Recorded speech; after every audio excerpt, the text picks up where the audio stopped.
Okay, in this video I'm going to talk to you about the relative, major and minor. Basically, it's not really that hard of a concept to grasp. Every minor sort of scale and major scale relate to each other. They're basically exactly the same scales but starting in different intervals. For example, the A major scale has exactly the same notes in it as the F sharp minor scale. The only difference being that the F sharp minor scale you would play in an F sharp context, usually starting and basing and accenting the notes around the F sharp chord, including F sharp obviously itself. So the A major scale has exactly the same notes as the F sharp minor scale, which is this.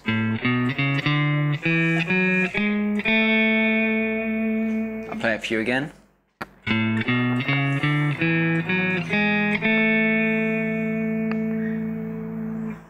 That is the A major, F sharp minor,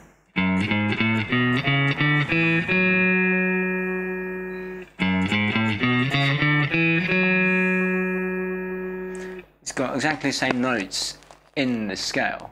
It's just the interval in which you start it, and as I said, accent and the chords that are going on, they are basically the same collection of notes. So what does this basically mean?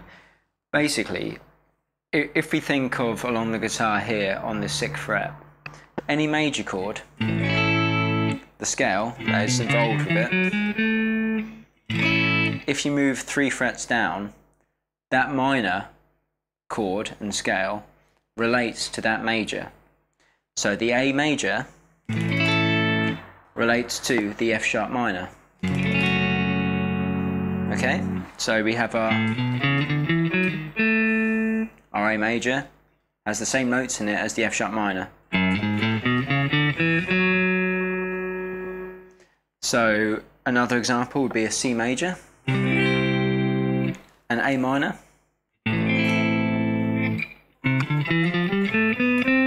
has the same notes as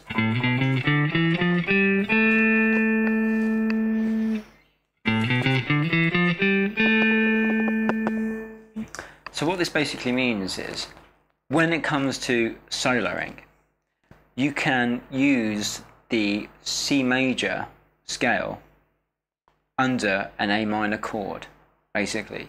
So if I wanted to solo over an A minor sequence, not only would I use the A minor scale, I can also incorporate the notes in the C major scale. This means you can apply other phrasing and other kind of ideas because you're using these different shapes, and you will come up with different melodies whilst using the relative major and minor idea.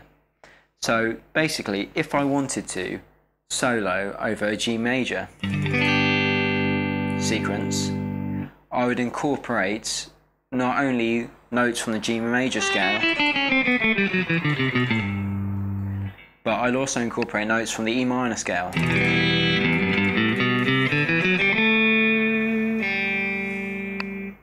So I can apply the same logic over the 12th fret. So for example, in the key of G major, I can use my G major scale, and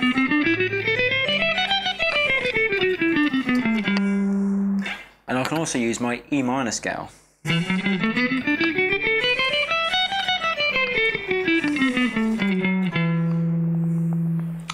They are the same collection of notes, but it's how you accent them that sets them apart, basically.